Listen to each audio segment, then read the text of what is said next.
Hello and welcome back to another episode of Trash Talk Podcast. We got JJ in the house, packed show. I got some interesting announcements, possibly, perhaps, maybe, later in the second topic of this channel. But first of all, we're going to revisit the Hearthstone Tournament style that we have been playing on this channel. If you haven't seen that over the past few days and weeks, go back and have a look at that. We recently finished the first tournament in the Boomsday against each other. Yes. Second on the channel's history, in which I can safely say that I blew JJ out 5-0. That's a fact. That happened. You should have probably first told people to watch it if they haven't already. I have done that. Have you? Have you listened to me? If you haven't seen it, go back and watch it. I said what? It's on the tape. I think it's one of those things where how you say like, comment, subscribe, then you just get so used to You've gotten so used to my intros that you don't even care about exactly what I'm saying. Yeah, I know. That happens. But yeah, I did say my bad. So here's what happened. I beat him 5-0, and the losing deck for you was your Audra, which is typically your strongest deck, or the best deck for you, the one that you're most used to. So today we're trying to revisit the decks that we played. Yes. Or intended to play, in your case, to bring to this tournament and see some of the good and bad options and maybe what can be improved in the future, or has been improved in the future. So yeah, I mean, the obvious candidate to talk about first, I suppose, is my Audra. Yeah, this is the Audra. And I think we're going through the decks probably in the order that we showcased them as well. Oh yeah, sure. Because that's easier for us right now. So, my decks first. Audra didn't have any silences at the time. No silences. That was kind of bad. No owls, yeah. That was the obvious thing that... I mean, I noticed that during the tournament a lot as well. Yeah, some points where there was like void loads showing up, and that's kind of the piece that's missing there. Pointed out in the commentary as well. There was situations where had I had an owl, I might have won the game. Yeah, owls are an important attack, I think. Especially if you know you're going to facing a high amount of taunt control type of lineup, which is the case in tournaments a lot. I mean, I didn't particularly know that, but of course I could have expected a certain degree of it at least. In tournaments, I mean, I also knew a lot of your decks that you played up until that point, so I definitely knew that was coming. I mean, I even predicted Q-Block. Exactly. So 2 points of criticism that I'm bringing up every single time. Blood Knight number 1 and Blood Knight number 2. No, I'm just kidding. But the Blood Knights in general is... I don't know why you're still holding on to him. Giggling in the Manor is not around anymore, and you need to distance yourself from that idea of I'm countering that crazy 5-drop with a 9/9 for 3. That doesn't happen anymore. So just... You know how that's not the reason why they're in there? That should have been the original reason why they... I know you had them in there before that. I was about to say, they were in there before the Boomsday. Which was bad, just so happened to lock out on the dominance of Giggling Manor, this being justified for a while, but now you need to let it go. Blink Foxes are a stable card in Audra. Because of... They add a card to your hand which can be really high value. And Blink Foxes consistently outperform that. Now, if you want to drop the Phantom Knife, or the one Phantom Knife, and keep a Blood Knight in there just for good measure... In case you were to ever see Giggling Manor again, okay, do it. But that's not as stable in this deck. And the other one would be, which I can definitely forgive, the Assassinates over the Wildspine Slayers. The Wildspine Slayer do require a combo. Though they come with a body, which then makes it better if you can pull the combo. Yeah, I mean, of course, overall, I'm not going to doubt that Wildspine Slayers on average are better. They're probably better. I mean, of course, that's why people play them over Assassinates. I don't have them. And I don't intend to craft them. No, and I don't intend to pull a huge amount of Agora packs either. Exactly, so. That's not value anymore. But man, the Blood Knights, get them out of there, dust them. Well, maybe they don't even dust them. Maybe they'll come back at some point. But Blink, like you can replace Tar Creepers with Blink Foxes, SI7 with Blink Foxes. I'd replace SI7 with Blink Fox. I think the only better 3-drop might be Hand Strength Dog in the Audra. Fledgling, not sure. It's so inconsistent. Blink Fox is not. It's the opposite of inconsistent. Blood Knight is inconsistent. How often is Blood Knight sitting there being a 3/3? You know, I've literally played the Burgle Rogue before. The Burgle Rogue is horrible. Of course, but that means I have a lot of experience with knowing what comes out of Blink Foxes, and more often than not, it's something that you can't really take full effect of. But that's all part of the game. It'll do something for you. If it's just a minion, it's an extra body. Because you're not even running Myras. You run low on cards a lot, and that hurts you a lot. That's how you lost like every single game in our tournament. Well, I mean, theoretically, by the point you're running out of cards, you should be winning. That's why you run Myras. But if you had that extra push, maybe, from a good Blink Fox card, and remember, the upside of Blink Fox is huge, and it's consistent. Like, it's quite the opposite of Blood Knight. Blood Knight is only good at specific situations. And running Blood Knight to combo it along with the Argent Squire, that doesn't seem good at all.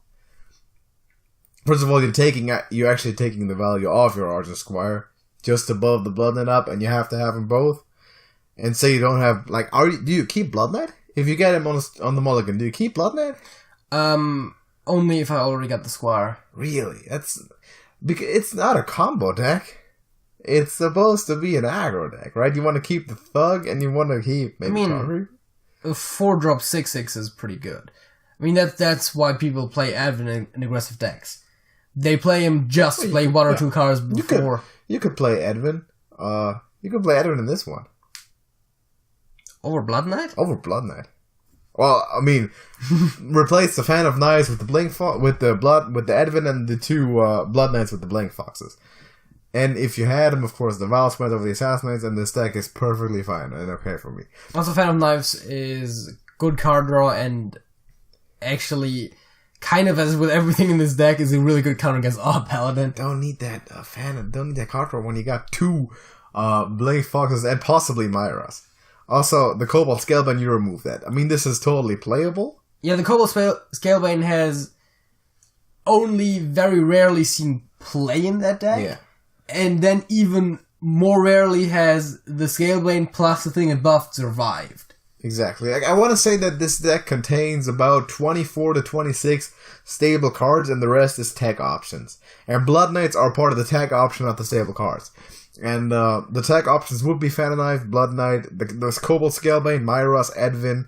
Fungal Mancer is pretty much a staple. Yeah, and Void Rippers would be one of the tag options, and you got to decide on those tag options. But two Blood Knights even seems incorrect. That's all I can say. It seems incorrect. I like him for no reason whatsoever. Are we going to talk about the next deck? Yeah, let's do the next deck. I do not like Blood My Knights. next deck is the Big Spell Mage. The Big Spell Mage. So you ran, to begin with, you ran the Bright-Eyed Scout one, which I think makes sense. You had a Voodoo Doll in there. Yes. Which is one of the tech options, I guess, plus one Stonewall Defender. I believe this is exactly the exact same deck that we built at one point and played on the channel before. Yeah, Dragon Call Alana over Baron Geddon in there, one Pyroblast. Well, Dragon Call Alana over Baron Geddon because one of those I have, the other one I don't. Yeah, but even if you had Baron Geddon, you could still make a decision of... You could blame both, too, but... I mean, I would probably either play both or only Dragon Caller. I don't see myself dropping the Dragon Caller because it's so nice in the late game when you... so is Baron Geddon, though. When you just Reno need Jackson. to get it... When you just need to get a board. The Baron Geddon is Reno Jackson. I mean, yes, it heals you. Crazy. But Dragon Caller Alana just allows you to... play it, and the next turn, you might very likely win. Well, the Baron Geddon is winning on that turn, because he just throws you back to 30, and then you're never dying again. Likely with the amount of late game power that you can produce. But other than that, the deck is pretty standard. Arcane Tyrants definitely makes sense. No Spiteful Summoners, which will be one of the tech options. But then again, you got Polymorph, Dragon's Fury. A little bit more of a downside there. You had the two Raven Familiars, and now, as of late, you actually swapped those out. Yeah, I actually basically completely rebuilt this deck. I mean, I did effectively rebuild this deck from scratch. The same. But, of course, because it's still a Big Spell Mage, a lot of the cards are the same. Yeah. I replaced the Raven Familiars with Kaliseth. Prince Kaliseth. Which... And Luna's Pocket Galaxy. Is arguably better. Yeah, I added Luna's Pocket Galaxy because I think it's still a value option because it allows you to play one of your minions and one of your spells on the same turn. Took out Scout and Voodoo Doll, one of which I had. Yes. Each. And probably second Stonehill, is that correct? I never had second Stonehill to begin with. Okay. I never had... I don't even own a second Stonehill. Oh, that. Okay, great, fantastic. Then what else did you put in? I put in... Let me think. Jesus Christ. I can also just pull up the deck list. It's probably better. Yeah, you can do that. So I know you had Lunas, which, I mean, turns out that works pretty well. Toki and Skulking Geist. And Harrison Jones. Right. Toki and Harrison Jones just to show off the legends. I mean, yeah, it's all sensible in... Both of which were in, I believe... Toki definitely wasn't 100% certain about Harrison, but were actually in the winningest Big Spell Mage deck at the time I rebuilt this. Harrison Jones is always a good option. I mean, some type of weapon removal makes you stronger against combo decks, and in this case, Harrison is probably the best option because of the draw that is most likely what you want. I mean... Over an Ooze. I think at this point we can also kind of somewhat talk about the second tournament, which is where I played this. Because the first 2 games where I played Big Spell Mage are already out. Right. For sure. In the second tournament, you're facing Luca. Yeah. For his viewer tournament. So I'm going to talk about those matches now. So, again, if you haven't watched those, watch them. So there we saw I played the Harrison Jones against a Twig of the Walker, which was kind of really good. Yeah, that's the idea, right? Because that destroys the combo. And unless it doesn't. Did I play it in that? Because he had the Dream Paddle Florist out, but other than that, it would have destroyed the combo. And Toki gave me a Emperor Thorson. Which survived for like 4 turns. Yeah, of course. It was insane how he didn't remove it. Yeah, that was crazy. I'm pretty sure he had the option to. Multiple times. Yeah, sure. But even just getting it off once is huge. Exactly. So that was one of the better legends in general, especially with a full hand. Yeah, I mean... Which this does. The Toki pool isn't bad. The stuff that Toki can get you... I mean, not everything's good. There is a lot of good stuff in there. The Oxeron. You can get any of the old gods. You can get Ragnaros. Oh, Reggie's pretty good, yeah. You can get Thorson, obviously. Mm-hmm. I mean, of course, you could kind of pull it out and get something mediocre like Maexna or something. But even then, it's still decent value. It's value, yeah. You can get mostly good stuff. I guess the worst case is like Morose. Patches, probably? Oh, Patches, yeah. Patches is the worst case. Because it's just one. Morose is also there, yeah. It's just one, but... Doesn't even have charge. The thing about Legends is that, by the way the game is designed, they usually are somewhat more impactful. Expensive cards. Exactly. Because you can't have a really impactful 1 or 2 drop. Oh, Patches was not an impactful 1 drop? Okay, fair enough. Back then. But that's also because you don't even have to play him from hand or anything. Thalnos is an impactful 2 drop. Well, Thalnos is not bad, but it's not really huge. He's so versatile, though. Keliseth. Yeah, Keliseth's pretty big. That's true. But Solarium. But yeah, so a lot of them tend to be very impactful. Exactly. And towards more of late game cards, which is exactly what you want in that deck. You get you Jessica's True Heart. Yeah, it's probably also one of the not as good ones in that specific situation, because you're just getting the Fire Blast rank 2 and then you're playing Frost Lich. Yes, but still. But of course, it still has a decent body. I mean, even then. So you can get good stuff there. So I like this version that you brought there better than the first one. I mean, I do too. So I mean, that's kind of the idea. Yeah. If I didn't, I wouldn't have brought it. Keliseth Lunas versus the Raven Familiars is debatable, but I prefer this with the Harrison Jones. The Skulking Geist as well, that's huge. I was surprised that wasn't in there in the beginning. For the first tournament, I did admittedly kind of just bring decks that I already had without a lot of adjusting. And you got swept and you were like, man, I gotta put some effort into this now. Well, yeah, I also just had more time in the time leading up to the tournament. That was more of a scheduling thing with college stuff. Yeah, okay. I'll give you that. So, we'll look at the third deck. Midrange Hunter. The Midrange Hunter. We don't need to talk about that as much because he didn't get to play it. Yeah. At all. It's a Midrange Hunter. It's a Midrange Hunter, man. There's a Dire Frenzy tech in there. You got the Vicious Fledglings because you just like that card, I guess. It can single-handedly win you a game. Yeah, and the Leroy Jenkins, which isn't really mid-rangey, but... This is, I think I said it in the deck showcase, it's a bit aggro-leaning, but it's still at its core as a mid-range deck. 2 explosive traps as the only secret? Wandering Monsters. 2 Wandering Monster, okay. 2 Dire Monster and Jewel Macaw, and the regular stuff. Bear Sharks, Animal Companions, and of course Rexar for the late game. So yeah, for the more aggro-leaning side, the secrets kind of play into that. The kill commands, obviously, but they are a staple. the fledglings do and the Leroy does. Then again, the control element, you got the high mains, you got the Deathstalker, and you got the Dire Frenzy, which is very much control leaning. Yeah, Dire Frenzy is not that bad. It's the Valley Tool on zombies. Or just good stuff. I mean, even just like a fledgling, a 6/6 fledgling is huge. Or a huffer. I'll take 3 huffers. Like a 6/5 6/5 Correcting Resimo is also pretty good. Well, pretty good. So there you go. I mean, it's a good deck. You didn't get to play it, so no need to talk about that too much. Next, you had the Combo Priest. Combo Priest that you brought with 1 Topsy-Turvy and 2 Inner Fires. And the Dragon package. As you could see in the video that we did for the deck showcases, at the time I only had 1 Topsy-Turvy. Right. That is correct. 1 Silence, alright. Only 1 Primordial Drake. And 1 Spirit Lash. So, in place for that other one. The idea for Topsy-Turvy is just, if my opponent brings a Skulking Geist, this deck is fucked. Yeah, with Topsy-Turvy, it's not. Also, it makes it more likely to draw. Yeah. Any one of those. You could bring the, was it Crazy Alchemist? Yeah. Who essentially cast Topsy-Turvy as his battle cry. Yeah, I like Topsy-Turvy as also just a cheaper option in terms of mana. Because you might need to play a lot of cards in one turn, like the Divine Spirit's Inner Fire. And in the pinch, it's just a good activator for Lyra as well. And Lyra's huge. Lyra's in there. It's upgradable frame bot. I brought that as just an option for another high health minion. Yeah.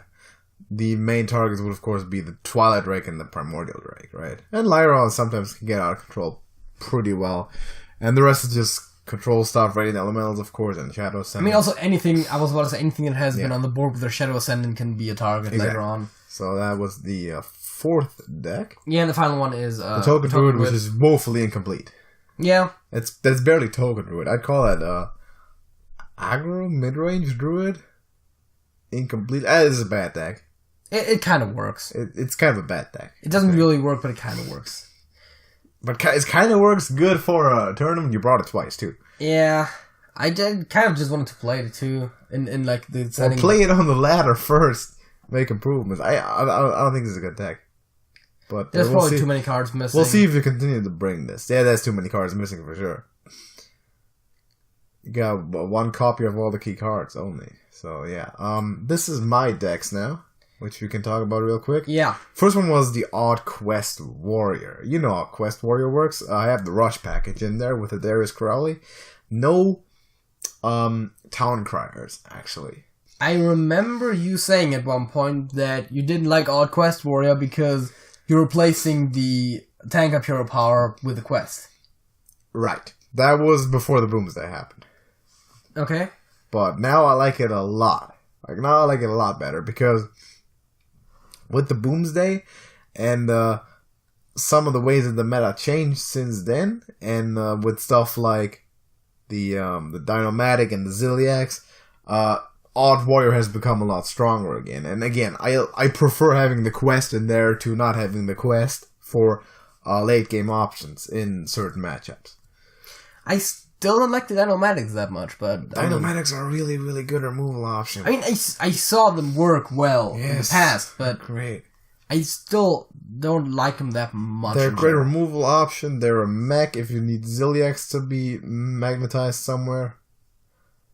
Again, that's probably just a personal thing. Yeah, they're really, really good. 1 Direhorn Hatchling, and I like the Crowley. Darius can get out of control. Yeah, Darius Crowley is a really good card. It's a really strong card. The Tar Lord was also kind of my personal choice.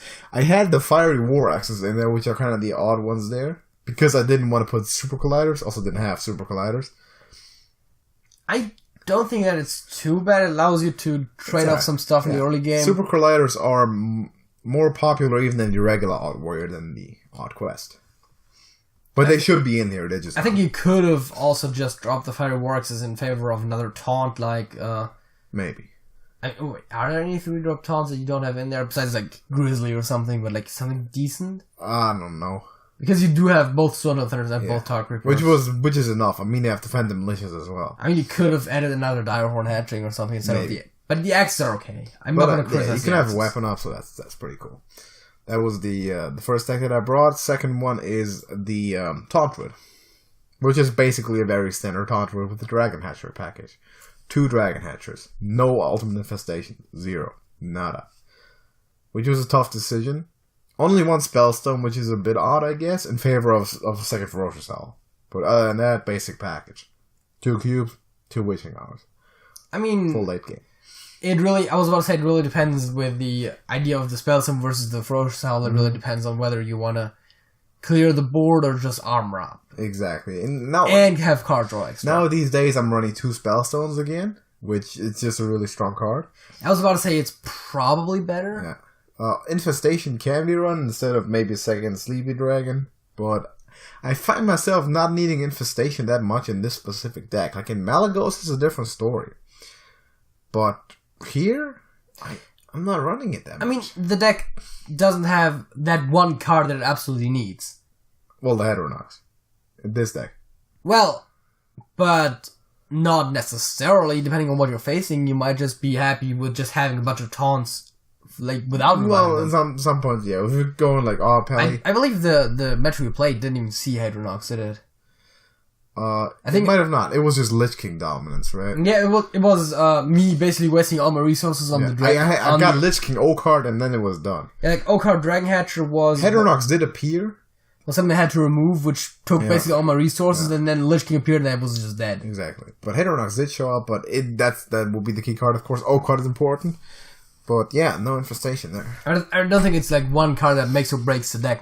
I mean, of course, you don't want to break it without Heteronox. You don't want to play it without those. Pieces, yeah.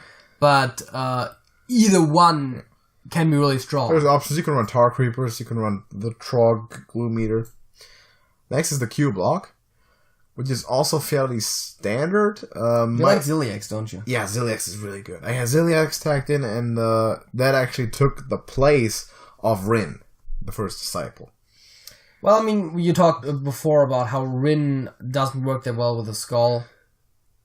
Yeah, Rin is kind of a bit of an anti-synergy, but it's a different win condition, though. Yeah, I know, but... It's not bad, but Ziliax seems more... In the tournament style, Ziliax seems more reliable. I generally think that Rin is really slow. It's kind of slow. But it works sometimes. Once in 20 games, it wins you. I play you a lot, so I know that Rin can work. Yeah, it works. We've had a lot of matchups where we played against each other where Rin worked. We had some where we played on ladder where Rin worked. It's just that I still... It doesn't happen as much as Ziliax consistently shows up. It's kind of the Bloodline versus Blink Fox comparison. Like, when Rin shows up for real, which happens in 3% of the games, then it's big time. But if not, then I know I can rely on Ziliax. And I couldn't decide between Spellbreaker and Faceless, so I put one of each. Faceless is probably the better one. I kind of like the Faceless. I'm not sure what specifically you would need the Spellbreakers for too much. Well, in that specific game, fledgling. But in general, it's never bad to have the silence. Well, yeah, but as the aggro deck, you really like to have the silence to break through the taunts. But say you're facing... As the control deck, it's not as necessary. Well, these days you're facing a lot of Devilsaur eggs.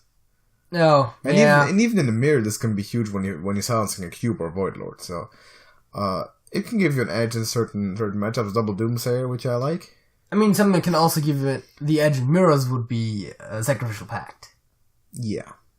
Yeah, but it's not at all necessary in this deck. That's not gonna happen here. I don't think there's room for it. It doesn't make too much sense either. There's also no Twisting Nethers. Next one is Control Priest. Yeah. With just the Enwin and Alexstrasza. This is a really, really standard one. I mean, really the tag options are one Master Spell, one Cabal Shadow Priest. Everything else is essentially forced. Yeah. Divine Hymn Circle of Healing is potato. But other than that, it seems... Divine Hymn is more expensive, but it heals your face too. It heals your face, which is most important. I was about to say, I think the actual number 6 versus 4 doesn't matter much. But Circle of Healing is really more of a draw thing. If you got Northside Cleric and the Wild Pyromancer. I was about to say, it draws, it procs the Pyromancer. It does heal up your minions if that becomes necessary. Divine Hymn can do that too, it's more flexible. But Divine Hymn, it heals your face. I don't often find myself in a pinch for mana with this deck anyway. Because there's a lot of turns where you don't do anything, so... Yeah, that's true. That was good. It is often the case for control decks You're not playing a tempo deck where you have to be on curve all the time, play out all your mana crystals, be as effective with your mana as possible. Exactly, and in this case, you might not do anything for the first 7 turns.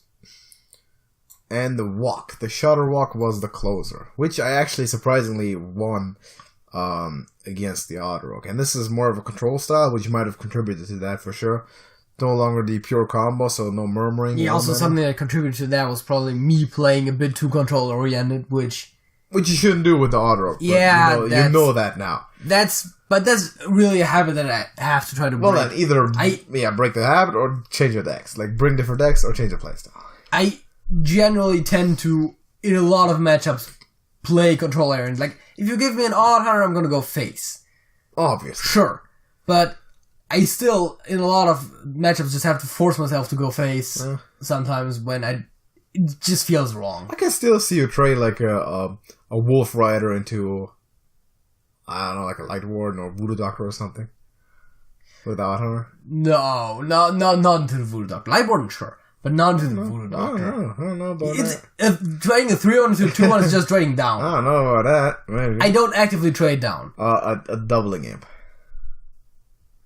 No. I don't know about that. I don't trade... I generally don't tend to trade minions into other ones when my minion has a higher attack value. I'd have to get unless you have a better trade open for you, maybe. I have to get some practical examples for that. So if you had a 2-2 and a 1-1, and I have a 3-1, I might trade into the 2... Probably not with Odd Hunter, but with certain situations I might trade into the 2-2, because I don't want you to trade the 1-1 into. But that's still... Yeah. It's such a small value difference. If we're talking about bigger minions, that might be more of the case. If say you have, like, say, 2-6 and like a 2-2, and I have like an A2, I might be running that into 2-6 just so that you don't get the good trade. Well, yeah, maybe. But in this case, anyway, your playstyle was probably one of the factors, but also I got to walk pretty fast. Yeah, I mean, I'm not saying that I played it so badly that was the deciding factor, but it definitely contributed. Zilliax's also in there. I like Zilliax. Hagatha, obviously, because it's a control log, and other than that, a control walk. And other than that, mostly regular stuff. The Earthshocks are pretty good. 1 MC tech. Yeah, I mean, the Earthshocks are really Sandbinder is one of the ones that I haven't really gotten off of yet. I like the Sandbinder. I don't know what to do about it, but it can get you the Grumble, it can get you the Shard. It's semi-reliable because there's 3 elementals in this deck, so you know exactly what's happening. It's not gonna fill up your hand and clutter up all your hand too much once the walk replays it because there's no more elementals left. It's pretty good. I like the Sandbinder. I don't think there's really a problem with that. Other than that, same similar stuff. So that's our decks that we brought to the tournament. Maybe some ideas of improvement, and let us know what you think about it, though. We always care about the viewer's opinion. If you have any specific improvements, maybe Blood Knight and Blink Fox debate, I think that... I mean, come on now. But on the other decks, maybe always drop them in the comments. And again, if you wanna see the deck lists like visually, just go to the deck showcase video. All the decks are in there. We talk a bit about the theory behind the decks there too. We might have mentioned some points that we don't hear. So, and if you've seen the tournament, you also knew where kind of the most important points happened and how it went down. So talking about the tournaments, we are currently, of course, having the other tournament going on, which is you playing versus Luca. Which I believe we'll probably talk in the next podcast about the decks that we brought there, or that I and him brought. That's there. It. Maybe review a little bit of the film that you played until then. Yeah, and see what, because by then it should be over. Yes, exactly. So that should be currently going on. So yeah, I was about to say I can't guarantee when exactly next week it'll be over, but it'll be over next week. Exactly. So check it out on the channel if you want to see more of that. More about that specific thing in the second topic, but first we have a halftime show.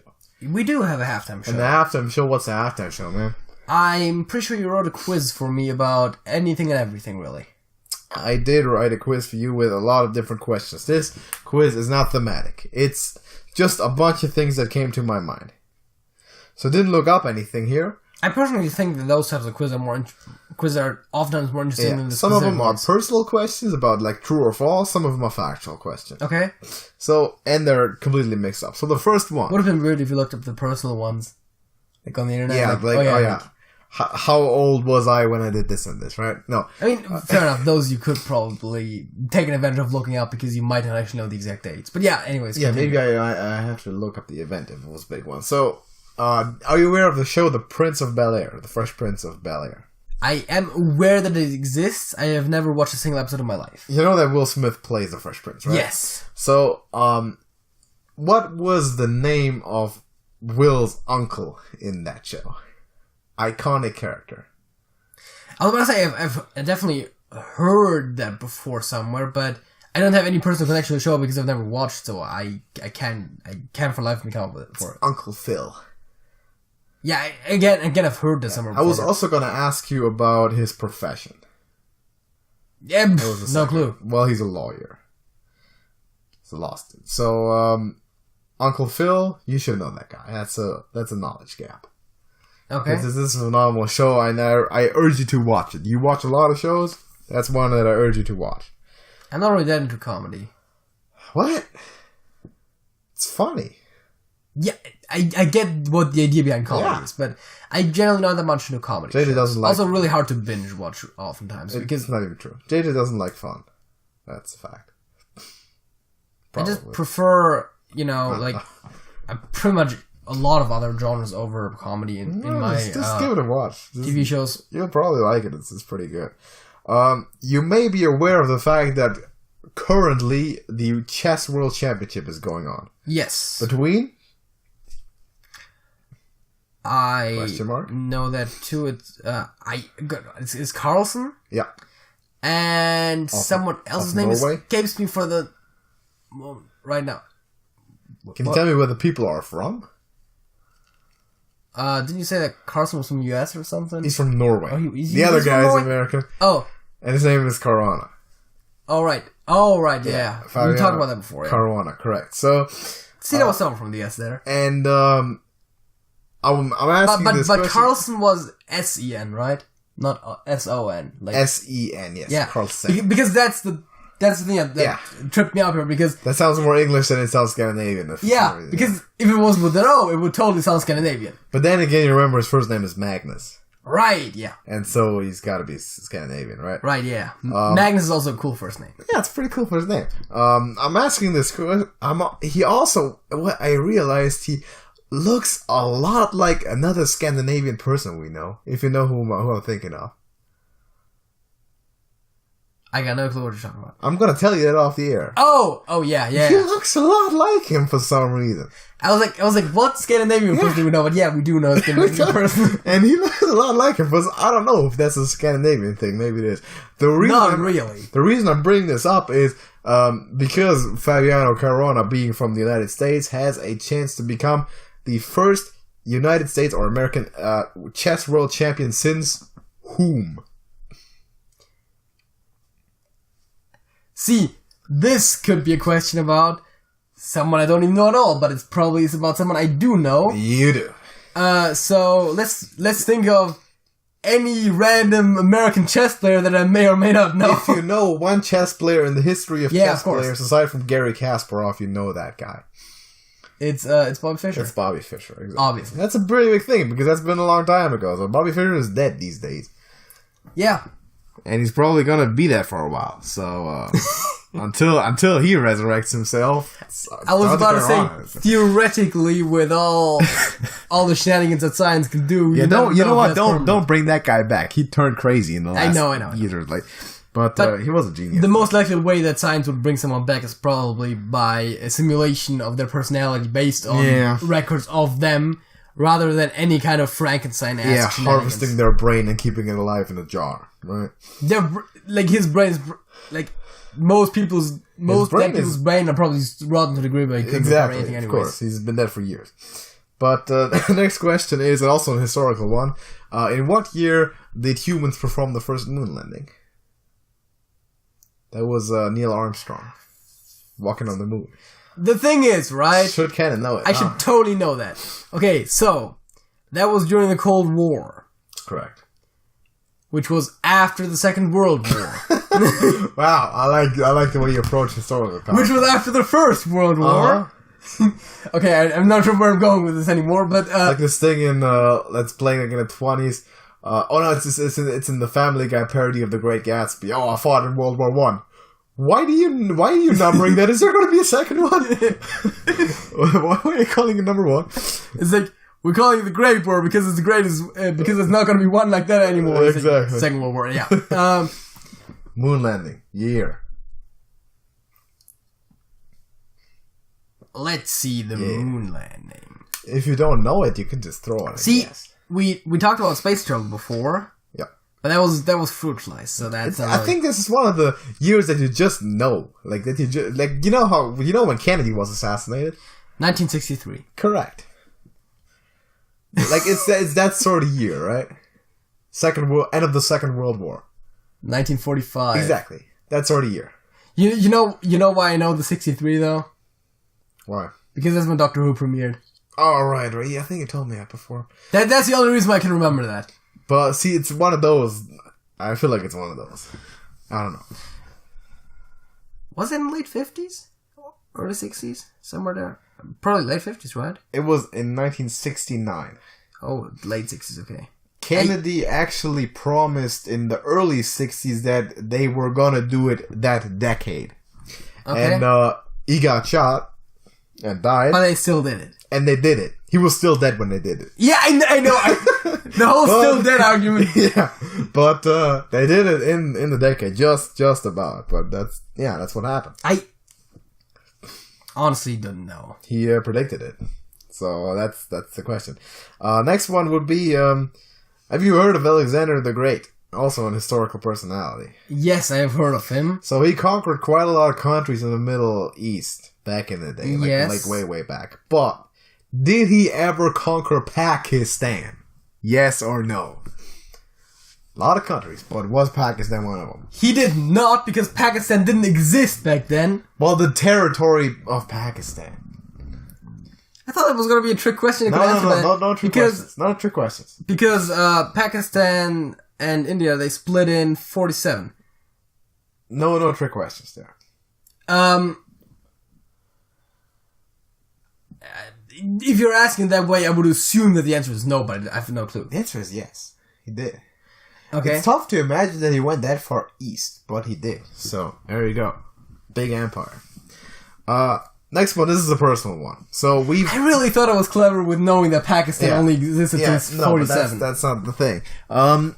Do you remember when we did a thing where we were talking about potentially having OCD?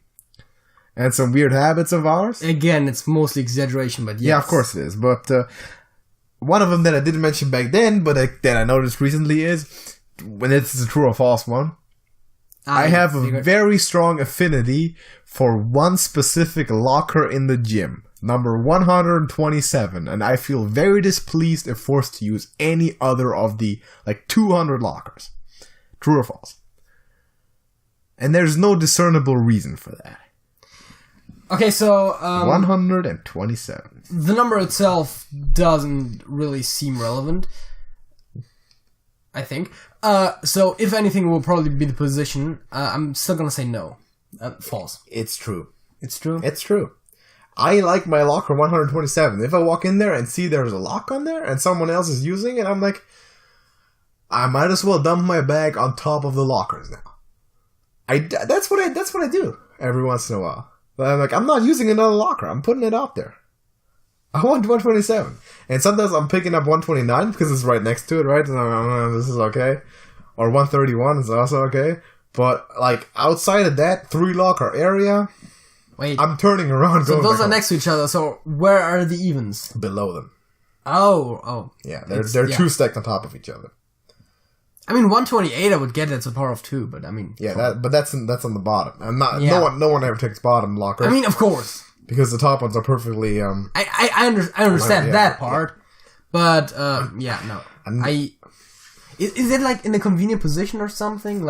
You walk in and it's right there or something? No, it's almost halfway through the entire room. And it's also not... It's not even the closest to the showers, either. It's just... It's in the back. It's somewhat in the back. So it's what, center stage effect? Maybe? But it's also a wall right there. Like, it's quite opposite from the shower, but there's a wall in between. I don't know. I don't know. I mean, I would have to see the actual room to make I can draw it up for kind you. of ideas, but I don't think that there's any... I'll draw it up for you when we get done. I don't think there's any, like, explanation for this. I don't think either, but I'll draw it up for you. Okay, next one. Is Totem a snake? True or false?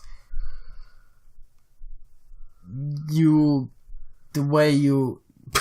I know. You would have to either say, it is true or false, or is it? You can't say, is it true or false? Well, is it though? Don't do me here. It is not. It is not false? It is not a snake. It is a snake. It is not. It is a snake. I'm sorry, incorrect answer. You want to try again? Give you a second try. Let me see. Okay, so the totem, it depicts a totem, which is a piece of wood with some magical energies, with a murloc in the background. So no snakes. Does depict a snake. Maybe you should look at the card art more in detail, but it is a snake. So, next one. Name a sport that Bo Jackson never did professionally. Who's Bo Jackson? Just name a sport he never did professionally. I should lynch you for not knowing that, but just do it. Darts. That is correct. I was just taking the piss of the fact that Bo Jackson did a lot of sports professionally. Okay. He's considered the greatest athlete one of the greatest athletes of all time because he played pro football and pro baseball, and he ran. I mean, to be fair, I was just thinking of someone who probably did a lot of sports. Bob sports they probably not plays like darts, curling. Exactly, because someone plays darts, they probably don't do any other professional athletics. Have you ever looked at darts players? Yeah. But no, Bo Jackson also unofficially ran the fastest 40-yard dash time ever at the NFL Combine. So, great athlete, but he got his knee hurt. So, he didn't really... Yeah. You are also aware of the show The Last Airbender? Yes. Concerning this one. Who's the first ever Avatar? First ever Avatar. What's his name? Or her name? Their name? Oh god, this is something that I just totally should know. This is also something that wasn't mentioned in The Last Airbender at all. Oh, was it mentioned in Legend of Korra? Yeah. They tell the whole story. Yeah. How it happened and all. You gotta catch up on those. I've watched like an episode or two of The Legend of Korra at some point, but... I've watched one episode, I was like, I don't like the setting, and I was like, you know what, I should watch it anyway. And then I ended up liking it. I don't know why people say that it's so much worse than The Last Airbender. I mean, I'm already halfway through. I'm done with season 2, and there's 4. Yeah. But, it's not quite as similar, but it's good. One of the big complaints is that she got her powers from the get-go. There's, like, no journey to learn or anything.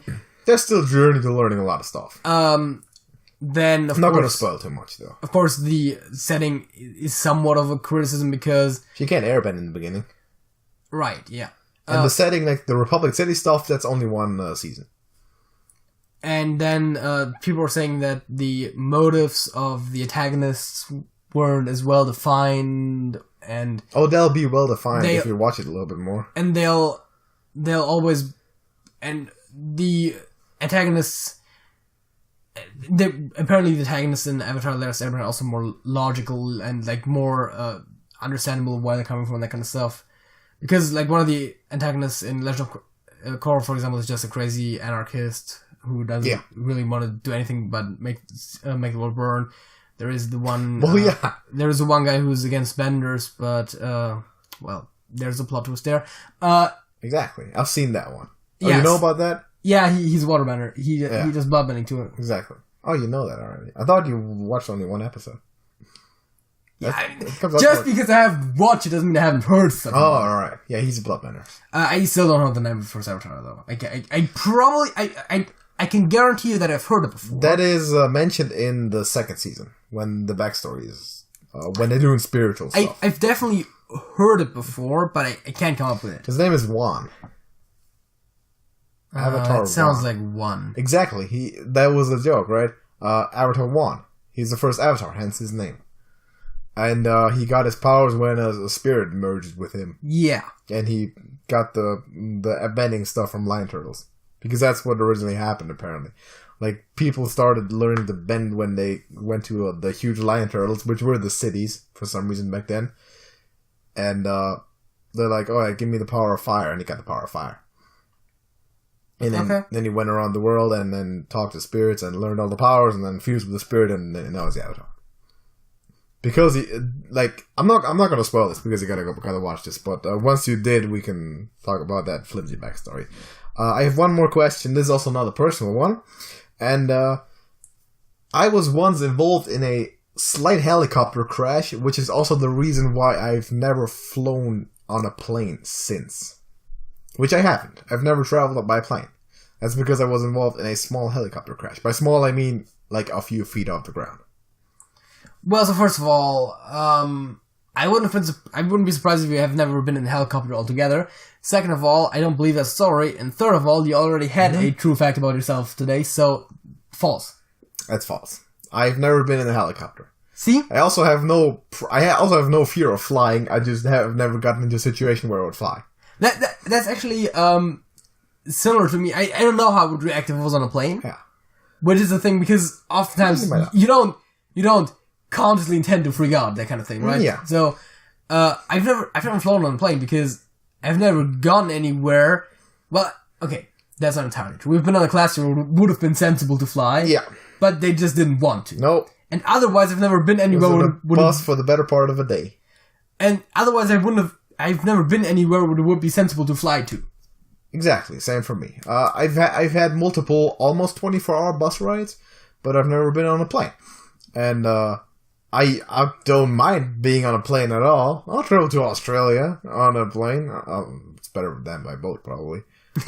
I do boat too, but plane is faster. Yeah, no problem with that. That story completely made up, but I thought you might buy it because of how detailed it was. Maybe I should have swapped them around. Fed you that one first.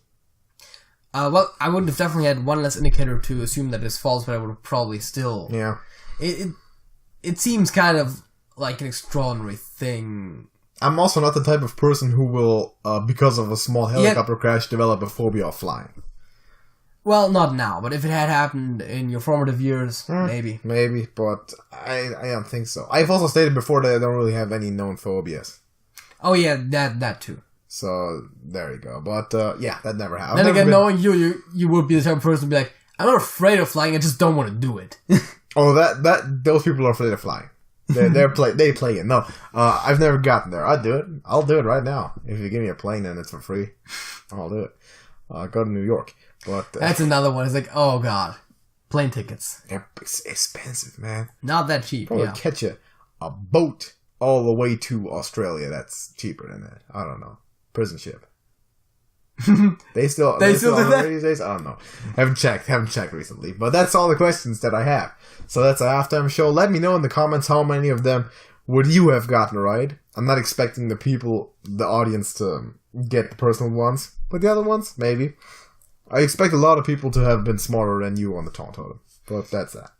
I also wouldn't be surprised if people would, if they did play along while watching this, would have been better at the personal ones. Maybe. I mean, I got one of them wrong. Yeah, maybe people knew when the moon landing happened. Probably. I mean, should feel like something I should know. Also, Uncle Phil. Yeah. So there you go. But I mean, even with the personal ones in there, they probably still have better than I did. Maybe, yeah. But I think that's more of a you problem than a them problem. I would argue that being good at a quiz generally doesn't prove any problems about you, rather being bad at it would. Exactly. Right? So, yes. So there you go. That's the halftime show. We do have a fact of the week before we get into the second topic. 2 facts. Well, yeah. Do you want to go first? Oh, you're asking me to go first? It's one of those days? Alright. I don't personally care, but I'll do it. I thought you already got your phone out. Yeah, typically you don't. I had it out for the quiz. Yeah, I know, but you usually look at your phone for stuff like facts. Good. Yeah, we're good. So, you're aware of the existence of the moon?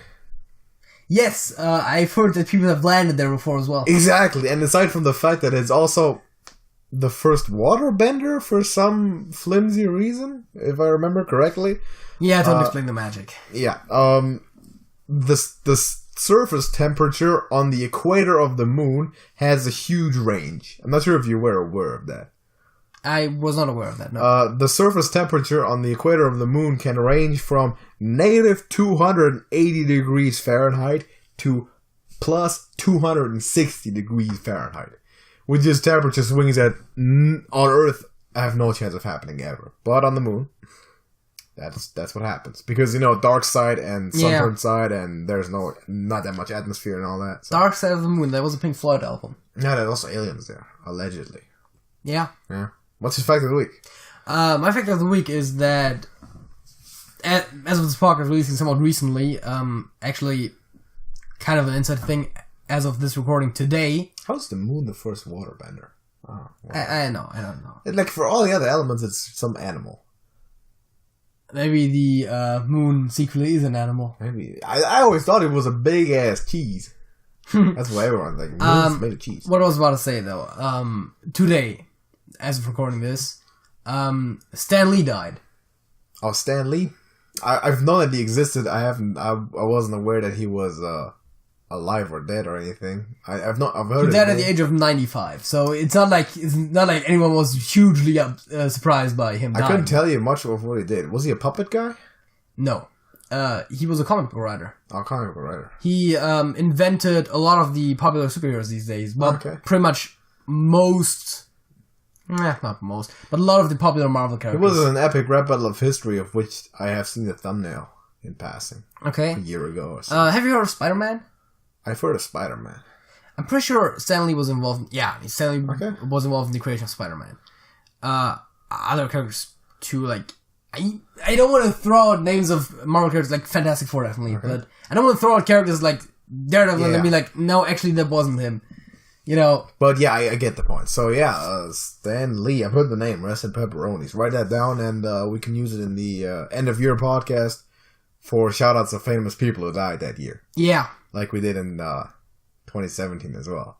Yeah, there was a bit of a confusion there about John Hurt and someone who apparently was called John Hurd or something. I think so. I don't know. Because I was like, oh yeah, John Hurt. Yeah, I know him. And then you later were like, wait, do you mean John Hurt? Who was the British actor? And the other one was like... Oh yeah, maybe something... There was something there. I'm not even sure, but something like that might have happened. There was some kind of... confused. Write them down and we'll get to that. Stan Lee.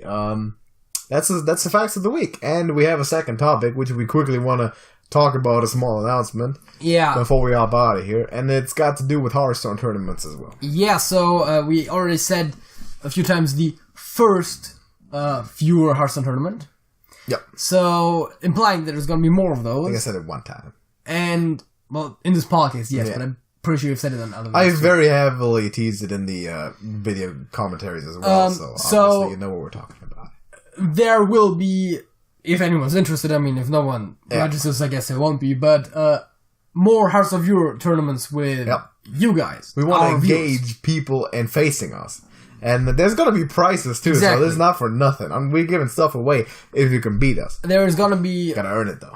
Prizes for beating us, and there's actually going to be...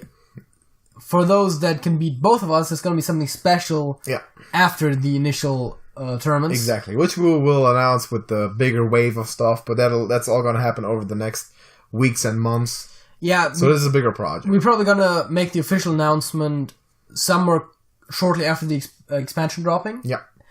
And the probably actual start off with it in next tournaments will probably start in next year to, first of all, get people ready to build some decks. Including us. Yeah, I mean, of course. Figure out the meta, build some decks, and also just because of the holidays. Yeah, exactly. No one wants to grind Hearthstone. Except maybe some people do. But, I mean, it's not just the grinding, also just the figuring out a schedule between three people most people drive, most people visiting home and all that, so that's as the Lich King shows up as your desktop wallpaper, right, as we're speaking. Wonderful timing. That's what's gonna happen. So the Hearthstone tournaments, the way we play it is that, at least so far have, if you've watched it before, each contender brings 5 decks. Yeah. 5 decks, one deck per class, no bans. No bans, Hard and then rules. you have to Give an order for the deck, win with each deck, and then you won. Correct. So you got to win 5 games. That's probably also how we're gonna play the initial the initial rounds of the Euros tournament, and of course that's all subject to change later. Yeah, again, there's gonna be an official announcement video in a few weeks where we'll have the exact rules all laid out. We're gonna have a registration deadline probably, and then later when we can also keep it like a running thing, but we'll get to again. Stuff.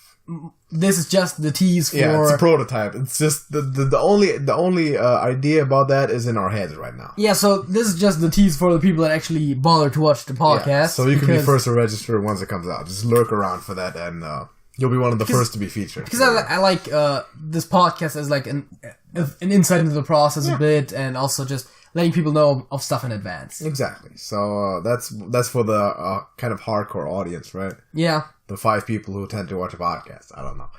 But yeah, that's that, and we'll come up with that gradually over the next span of time. And I think this is a good idea. I got a good feeling about it. Yeah, I also like fun thing to do. The format that we're playing in generally, the 5-deck format. Yeah. It probably wouldn't work as well for an actual proper tournament because it's a kind of a long matchup. Yeah. But I like it's tough. The idea of seeing a variety of decks and having a variety of matchups. Especially if you got to play several games a day too with the pro style tournaments. They're playing semifinals and finals maybe on the same day. Yeah, so that's exhausting. We've talked about it's 5 to 9 matches in one game basically, exactly, which is doable. And then if you're playing 2 rounds of that, that's up to 18 games of Hearthstone.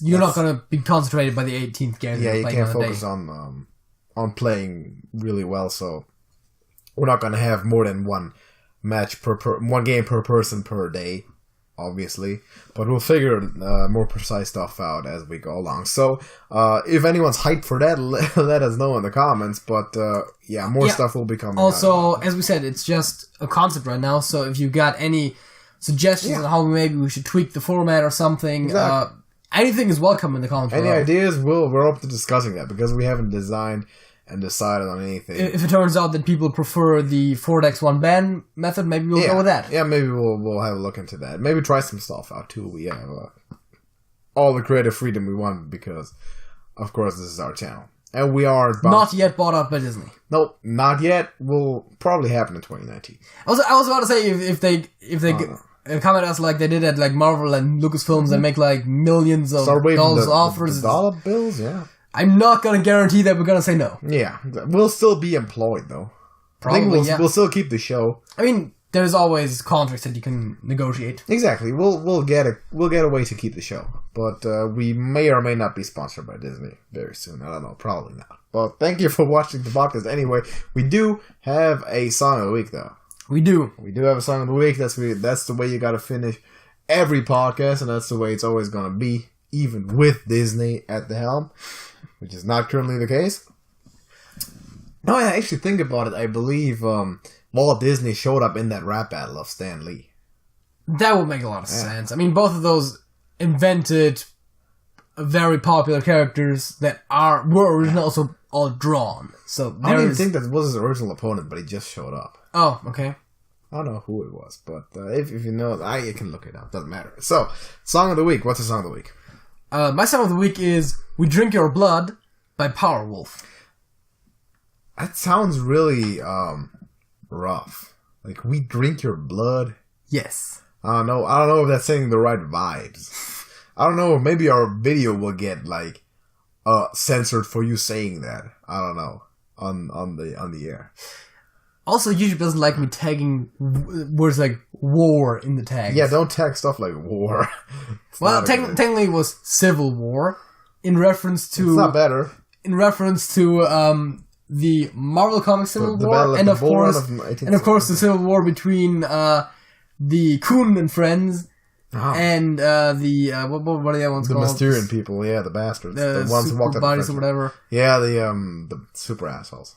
Mysterion and then Psycho Timmy and all. Yeah, so Stan. That video got a few tags that apparently might not be too advertiser friendly or anything like that. Not that we currently do run ads on our videos because we can't, but you know. Yeah, I know, it's not popular. So here's my song. I don't even want to know about that song any further. We're gonna be cool. My song is White Lights by Me My Head. Now, I'm pretty sure I didn't use this before. I'm actually confident I didn't use this before. But we are getting to the point where I'm not, so public call out to JJ, fix and update the spreadsheet. Now it's on record. Now you can't hide from it anymore because the world now knows. I'm sure this is the first time you said this on the show. Perhaps, yeah. Update this. We keeping a spreadsheet of all our facts and songs so we don't dupe. And we've duped before. Up until podcast 58 or so. Mm-hmm. So we've had dupes before. And that runs the danger of happening again if JJ doesn't get onto that very soon. We've never had dupe facts, though. We've never had dupe songs. We had dupe songs on back-to-back weeks before. Yeah, we had crossovers and we also duped our own songs before. Yeah. So that shouldn't happen, and therefore get on the spreadsheet. That also maybe speaks for the songs, though. Maybe. Maybe also against our memories. Probably, maybe both. Possibly both. But yeah, that's just the final call out. Thank you for listening to Trash Talk Podcast. If you liked it, then leave a thumbs up and go check out some of our other content. We play Hearthstone. You might have figured that out if you've been here the entire time. What? Really? No. We just talk about that. We got alternate life. We don't play Hearthstone. Yes, we do on the channel every week. We are currently in a tournament, and we've played tournaments before, and we're gonna do it in the future. So check that out and subscribe to TraschanTV. Daily content, so you're going to be entertained forever, essentially, as long as we're doing this. So I'm going to see you, and JJ too, in the next video. So JJ. That's it? That's it.